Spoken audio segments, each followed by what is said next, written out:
97.1.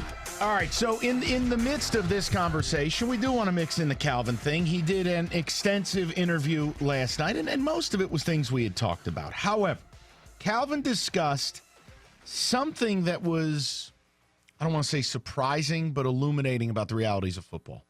And he talked about part of his reason of retirement was for, quote, how many concussions over the course of his career, and then subsequently how easy it was to get painkillers. So I want to play this for you. Mikey, you can line it up however you want.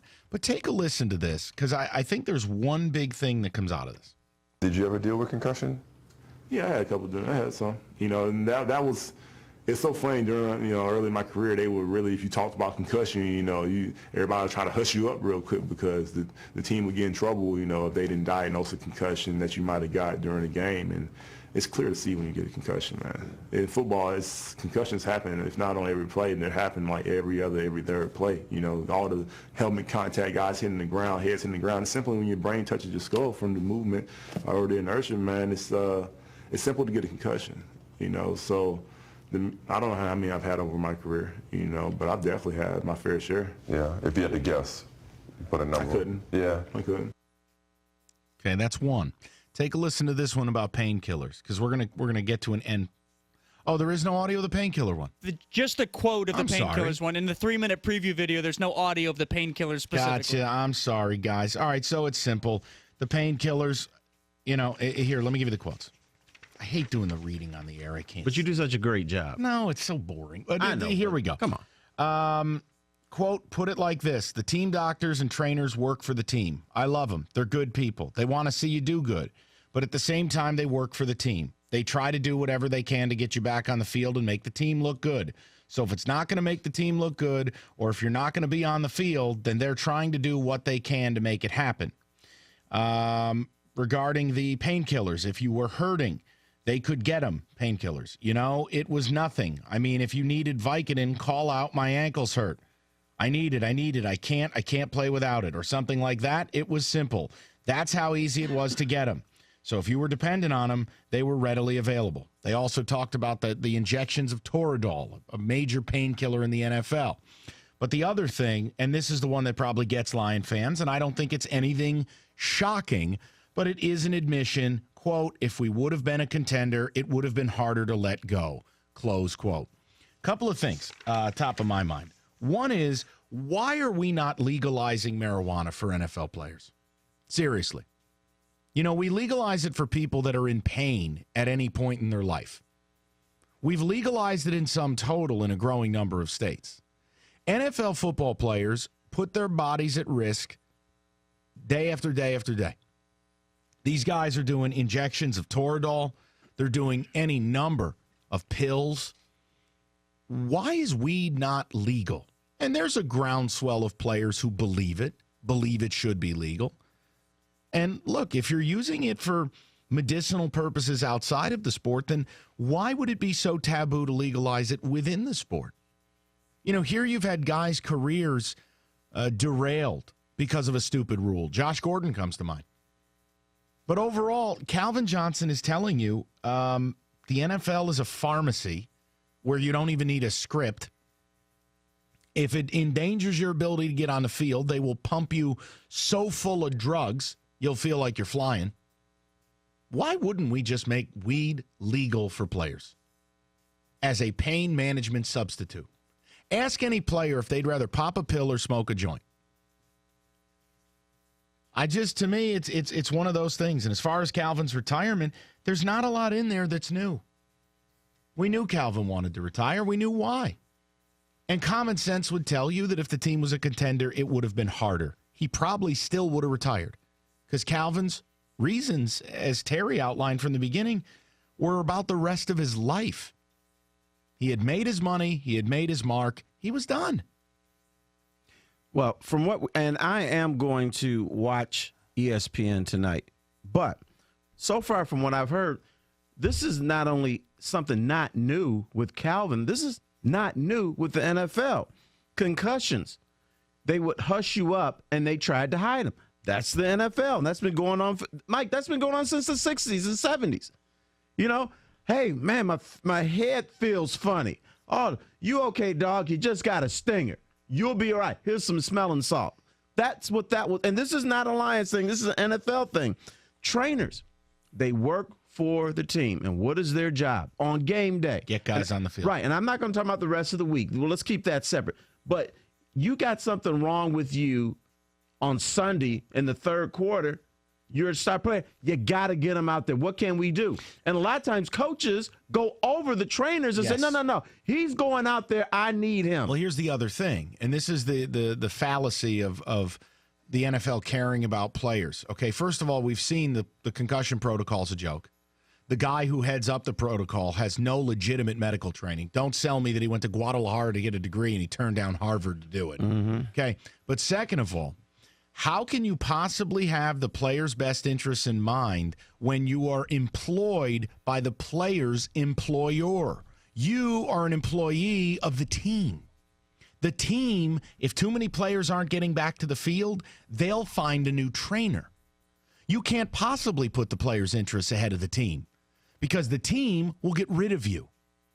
That's where you should have independent training staffs, not team training staffs. But see, that's where we'd be living in the real world. An independent training staff would keep your favorite players off the field way more often. Right. Mike, you can't do that because it'll be 4th and 10, and the independent training staff would say, hey, Calvin can't go out there. He can't do it. And the coach would be like, what? That's why you can't do that. That's why it's not in the interest of the team. Ask yourself this question as an NFL fan, and if you can call up and tell me that somehow you think I'm wrong, I would appreciate the conversation. Think about how many times forget about favorite player, a player who you know from your favorite team goes into the locker room. And you see Leslie Visser or Pam Oliver or whomever the sideline reporter is. Bob Smitherman's going back to the locker room for an MRI. And then all of a sudden, Bob Smitherman comes back out on the field for the second half. He's questionable with a burner, but he's going to play through it. Here's what happens at halftime. Okay? Player X gets shot up or administered drug Y and gets back on field. If you don't think they pop players and juice them up, then we don't live in the same universe. These guys magically go to the locker room and manage to come out and come back on that field. And what do we say? What a warrior. This guy really wants to play. No, he got shot up. Yeah, and oh, by the way, he's also going to die at the age of 55. Put it all together now. We don't care about. I think Calvin, without throwing people under the bus, made a very legitimate statement because it's a conflict of interest for team training staff. Because the team training staff cannot reliably, consistently put the players' interests ahead of the team, or they themselves will be looking for a gig on Monster.com. And here's another thing that happens that players get criticized for. They get their own physician or someone else, and the team is mad. Correct. The fans are mad. You know what I'm saying? Look what the NFL does. Think about this. When a player files a grievance and believes that he has had a career-ending injury, and the process of getting his severance, the process of getting his benefits, the player has to go to NFL or team-approved physicians. So, meaning I go to my guy tells me you can never play this sport again. Okay? There was a player for Jacksonville, and the name escapes me, but I read this story on the air.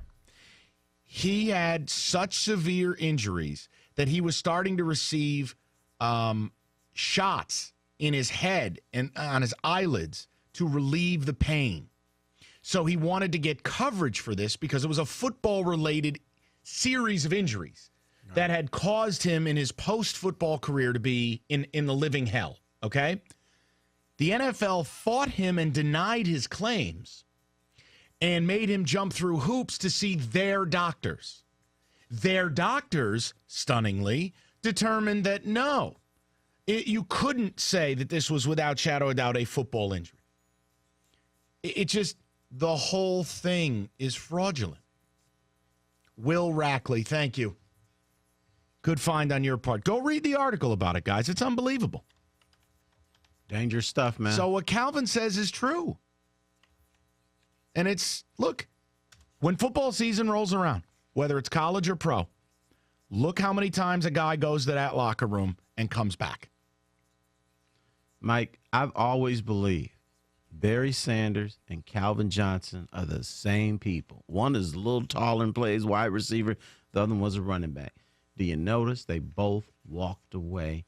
Calvin 9 years, Barry 10 years. And both of them could still play if they want to at a high level. And I think both are fairly intelligent individuals. Mm-hmm. It's a lot like when we're discussing, okay, well, here's why we do topic X, whatever, right? Dude, you got to see through it to see the bigger picture. They realized we've played for the Detroit Lions. We've never won, aren't winning now, and will never win. And I've got more money than God. I've relatively got a chance to be a healthy guy from here on out. It's going to require some surgeries. That's what they never talk about in the NFL. When players retire, all the surgeries that happen after retirement. But at some point, I got a shot to raise my kids, avoid deadly CTE, and maybe get to enjoy my money. And both guys just said, you know what, to hell with it. The Lions aren't worth it, and moreover, this sport isn't worth it. That's why I never dogged the guy.